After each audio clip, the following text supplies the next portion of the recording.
साथ, मैं हूँ पिंकी। आइए डालते हैं नजर आज की कुछ खास खबरों पर।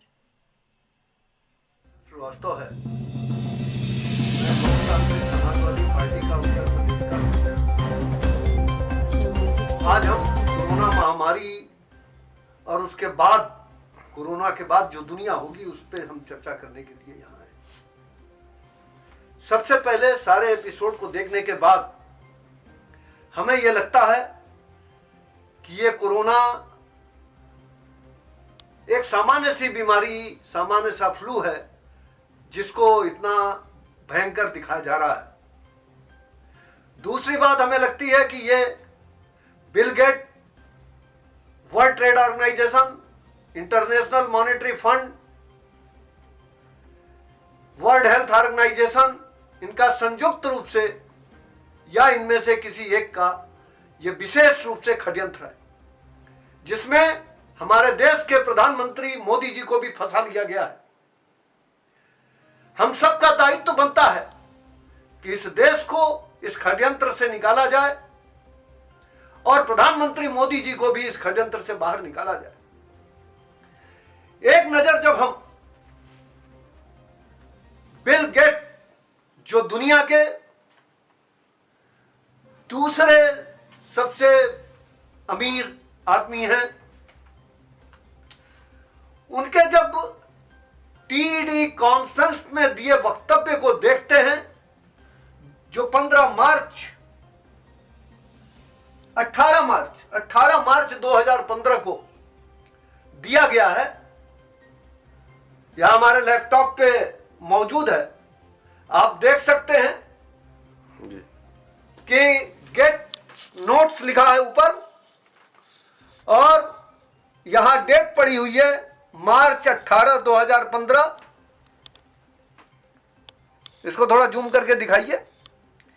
और बिल गेट के इस ब्लॉग पे लिखा हुआ है, we are not ready for the next epidemic. मतलब विश्व जो है वो अगली महामारी जो आ रही है उसके लिए तैयार नहीं है।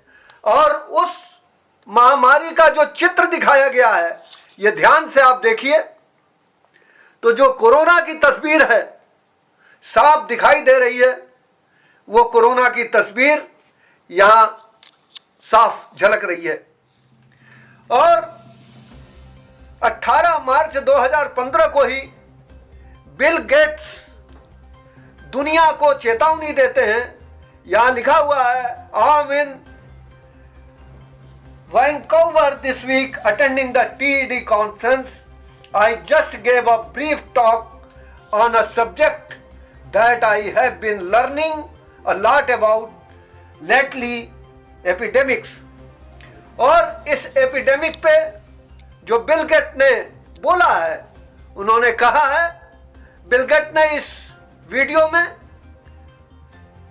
कि अगली जो युद्ध और ये जो वायरस है, ये आप देख सकते हैं, ये जो स्टार्ट कर रहे हैं TD talks,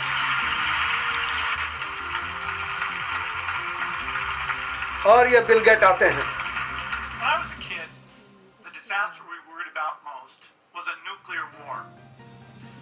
That's why we had a barrel like this down in our basement, filled with cans of food and water.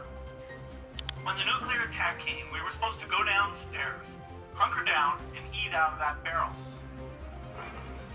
Today, the greatest risk of global catastrophe doesn't look like this. Instead, it looks like this. ये corona की तस्वीर देख सकते हैं।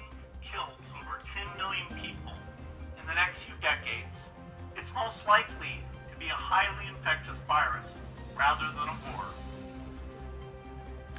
और bill gate ने इस पूरे वीडियो को आप देख सकते हैं, ऑनलाइन भी 2015 को ही ये दिखाते हैं अपने वीडियो में, जो इस ब्लॉग में पोस्ट है, कि कौन से कॉस्ट्यूम इस वायरस से, इस महामारी से, और क्या क्या चीजें इस महामारी से बचाएंगी।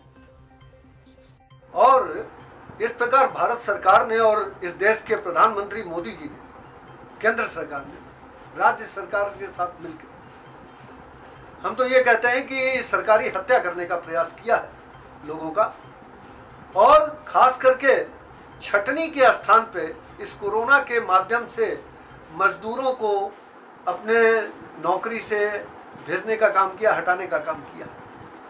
और कोरोना के बाद जो दुनिया नजर आ रही है वो साफ साफ ये नजर आ रही है कि इंसानों को मशीनों से रिप्लेस किया जाएगा, क्योंकि भारत सरकार ने आर्टिफिशियल इंटेलिजेंस और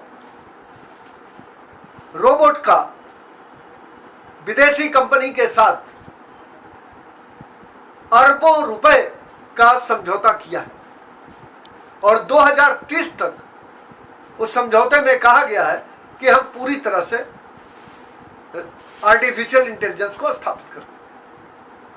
अगर भारत सरकार ईमानदार रहती, केंद्र सरकार ईमानदार रहती, अपने लोगों को बचाना चाहती, तो सबसे पहला काम यह करती कि शराब की दुकानें बंद थी उनको बंद रखती, शराब की दुकानों को खोल के गरीबों को, मध्यम वर्गीय को मरने पे मजबूर नहीं किया जाता कि उनकी इम्यूनिटी और कम हो जाए और कोरोना उनके ऊपर हावी हो जाए।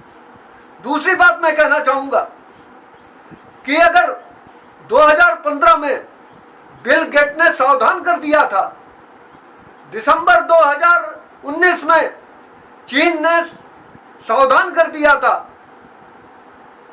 जनवरी में वर्ल्ड हेल्थ ऑर्गेनाइजेशन ने सावधान कर दिया था, तो प्रधानमंत्री को चाहिए था कि जब वो 19 मार्च को जनता कर्फ्यू के लिए अपील करने आए थे, उसी समय लोगों को सारी वस्तु स्थिति से अवगत कराते और उनको कहते कि आप घर चले जाइए और ये बीमारी की ये बचने के साधन है, और सभी लोग आराम से जाते और सबका इलाज हो जाता अगर कोई बीमार पड़ता तो। लेकिन ये सरकारी हत्या करने का प्रयास केंद्र सरकार ने किया। दूसरी बात, जो करोड़ों रुपए रोज दिखाए जाते हैं कि इतने का पैकेज, वो पैकेज मजदूरों के लिए, गरीबों के लिए नहीं है, उन रेहड़ी वालों के लिए नहीं है जिनका रोजगार छिन गया, उन रिक्शा वालों के लिए नहीं है जिनका रोजगार छिन गया, उन मजदूरों के लिए नहीं, उन सब्जी वालों के लिए नहीं है। आज आप देखेंगे प्याज बाजार में बिक नहीं रहा है, किसान के जो सब्जी की खेती करते थे सब्जियां सड़ रही हैं, फूल के जो व्यापारी थे फूल सड़ रहे हैं, लोग अपने हाथ से उखाड़ उखाड़ के फेंक रहे हैं। ये दुर्दशा किसानों की।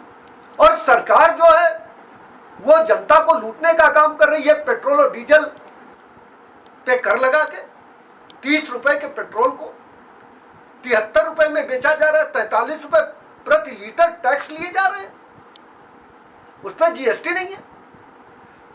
हमारी पार्टी ने, लोकतांत्रिक समाजवादी पार्टी ने मांग किया कि आप जो 1 करोड़ लगभग प्रवासी मजदूर हैं उनको अगर आप 20,000 रुपए दे दें पर परिवार, एक परिवार के ऊपर, तो वो कोई ना कोई रोजगार कर लेंगे, अपने जीने का सहारा बना लेंगे और आपका 20,000 करोड़ रुपया केवल खर्च होगा। अगर दूध, फल, सब्जी, किसान, ये अगर 1 करोड़ जो लगभग लोग हैं, इनको अगर 20-20 हजार रुपए आप दे दें तो ये अपना खेती और बाकी साधन कर लेंगे अपने जीने का, जीविकोपार्जन का, उसमें भी 20,000 करोड़ रुपए खर्च होंगे। जो मध्यम वर्गीय लोग हैं, जो शर्म के मारे मांग भी नहीं सकते, उनके बच्चों की क्वार्टरली फीस माफ कर दीजिए, उनके बिजली के बिल 3 महीने के माफ कर दीजिए। और तो और प्रधानमंत्री जी और मुख्यमंत्री जी, मनरेगा को तो आप कोण कहते थे, चलिए हम आप सभी मिलके, सूखा से तो आप वाकिफ हैं, इस देश में सूखा और बाढ़ 2 ही आपदाएं आती हैं, आइए हम सभी लोग मिलके नहरों का जाल बिछाते हैं और मनरेगा के माध्यम से एक रोजगार देते हैं सबको। हम भी नहर खोदने में जुटते हैं। तो डॉक्टर लोहिया ने भी कहा था। तो मैं भारत सरकार से यह आग्रह करता हूं कि यह लाश के ऊपर सत्ता हासिल करने का और शासन करने का काम न करे, जो बीत गया वो छोड़े और हम सबके साथ मिलकर प्रधानमंत्री जी को बिल गेट के, WTO के, IMF के, वर्ल्ड हेल्थ ऑर्गेनाइजेशन के षड्यंत्र से बाहर निकाले, इस देश की जनता को षड्यंत्र से बाहर निकाले। डॉक्टर तरुण कोठारी MBBS MD बार बार कह रहे हैं, डॉक्टरों को भी जगा रहे हैं कि ये कोरोना कोई महामारी नहीं है, ये छोटा सा फ्लू है, इससे डरने की जरूरत नहीं है, इसे हुआ बनाया जा रहा है। ये विश्व व्यापार संगठन अपने व्यापार के लिए हुआ खड़ा किया है। तो आइए हम सब मिलके, और 9 अगस्त क्रांति दिवस है भी आने वाला, ये जो महामारी है ये साथियों विदेश से आया है। आइए हम संकल्प लें कि 9 अगस्त को हम सब मिलके सरकार को मजबूर करेंगे विदेशी पूंजी भगाने पे, और स्वदेशी पूंजी से हम यहाँ इस देश का विकास करेंगे। और इसी के साथ साथियों, आप सभी का बहुत बहुत आभार। 9 अगस्त आइए, नई क्रांति पैदा करिए, विदेशी पूंजी भगाइए, राष्ट्र बचाइए, देश बचाइए, परिवार बचाइए और अपने स्वाभिमान को बचाइए। इसी के साथ साथियों, जय हिंद।